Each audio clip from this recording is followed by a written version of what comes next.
Good morning, student. Get ready for your biology class.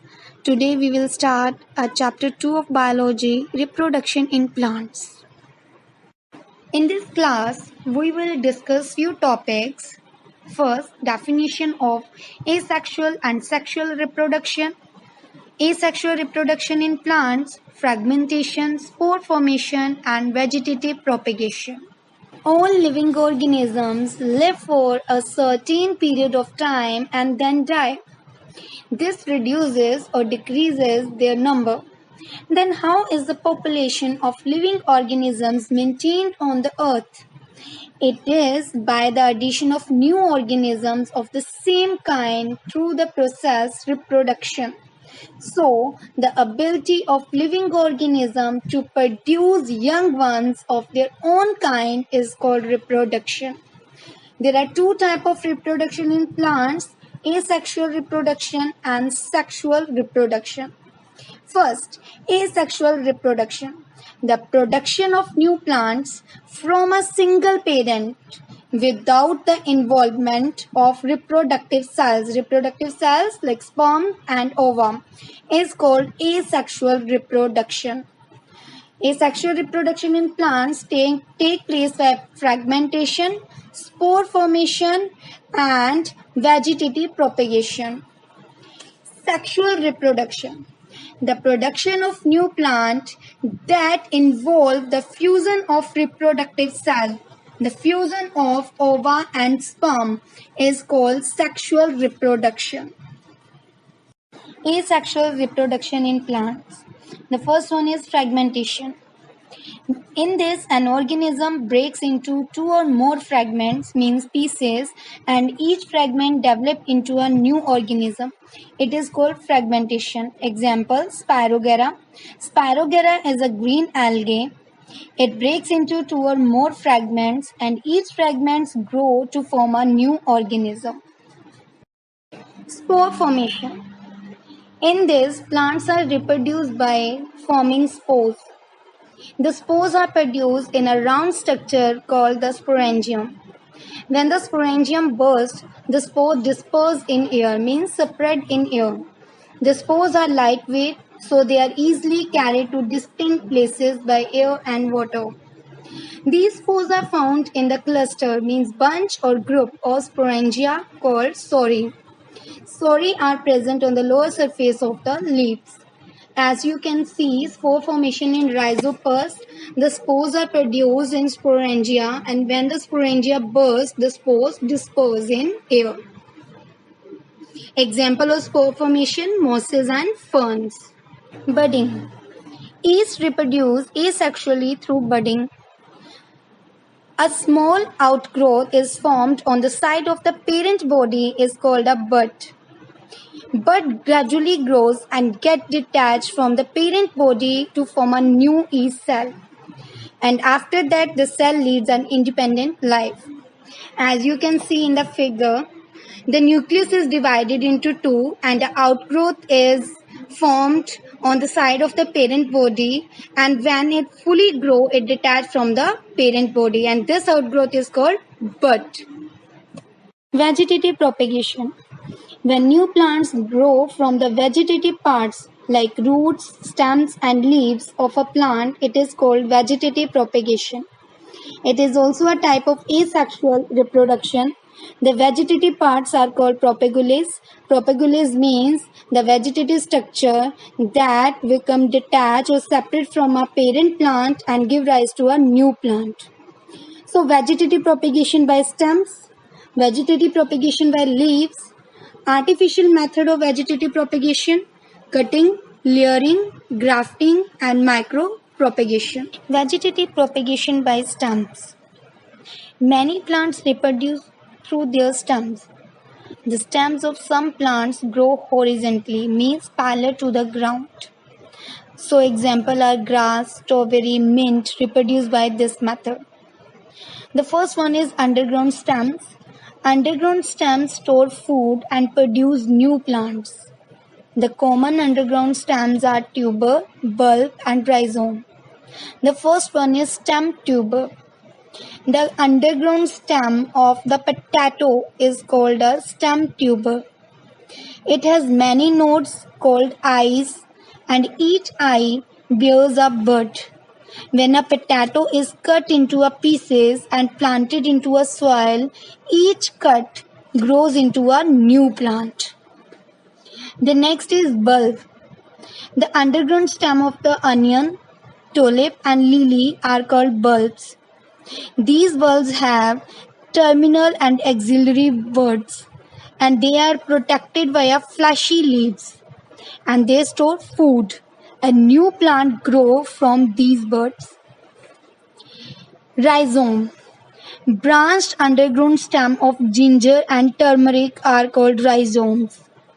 They have nodes, internodes, thin scaly leaves, and axillary buds, and these buds grow into a new plant. Vegetative propagation by roots.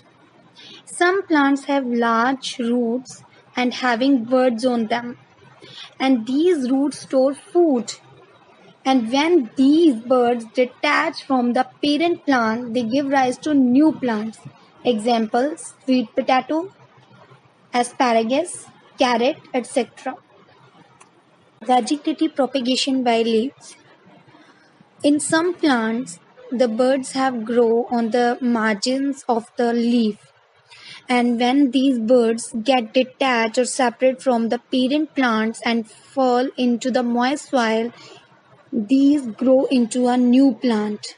As you can see in the picture of the bryophyllum leaf, the new plant, there is a bud on the margin of the leaf. This is called new plant, and when this new plant detach from the parent plant and fall into the moist soil, it grow into a new plant.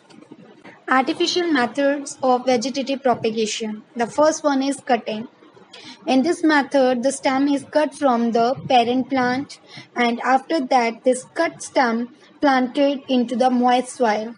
After a few days, roots and the leaves develop from the cut stem.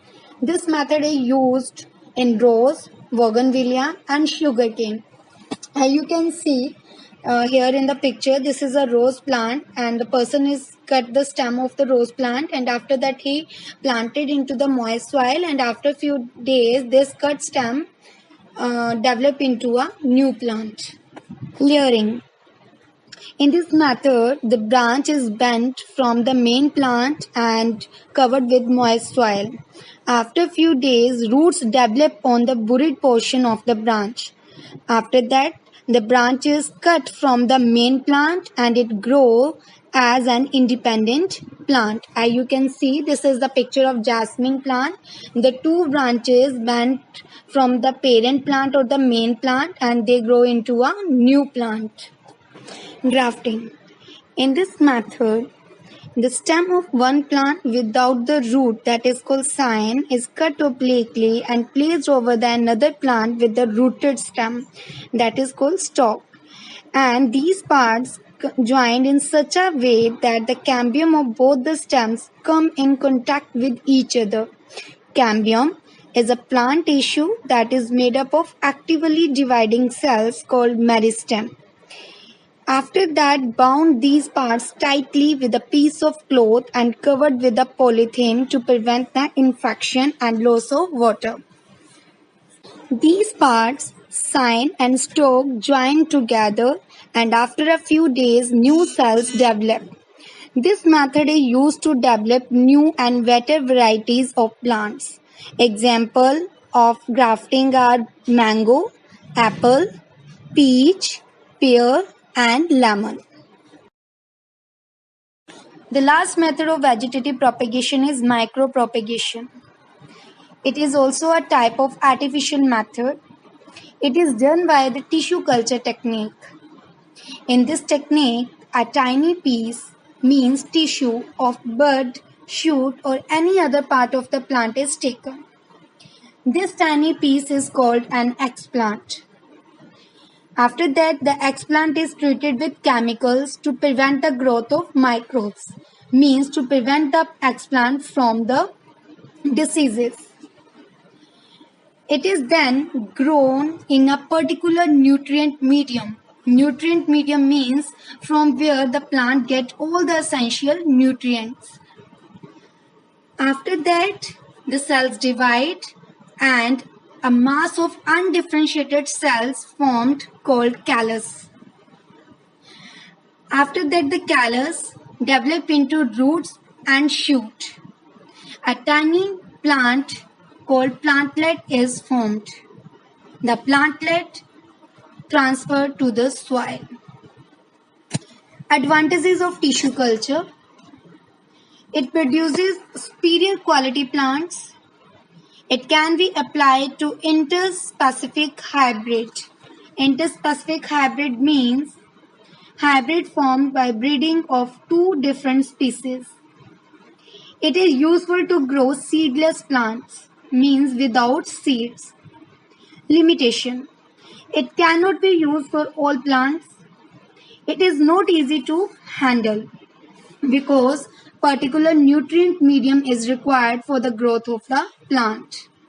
As you can see in the picture, a tissue of the plant is taken and placed in a nutrient medium and covered with the cotton plug to prevent the entry of the microbes. The tissue divides and grows into a callus. After that, the callus develops into a root and shoot system, and this is called plantlet. And then plantlet is placed or transferred to vegetative propagation. It is quick and easy method of producing new plants. Second, plants grown through vegetative propagation need less time to mature and they bear fruit much faster than those grown from seeds. Third, the new plants are exact copy of the parent plant.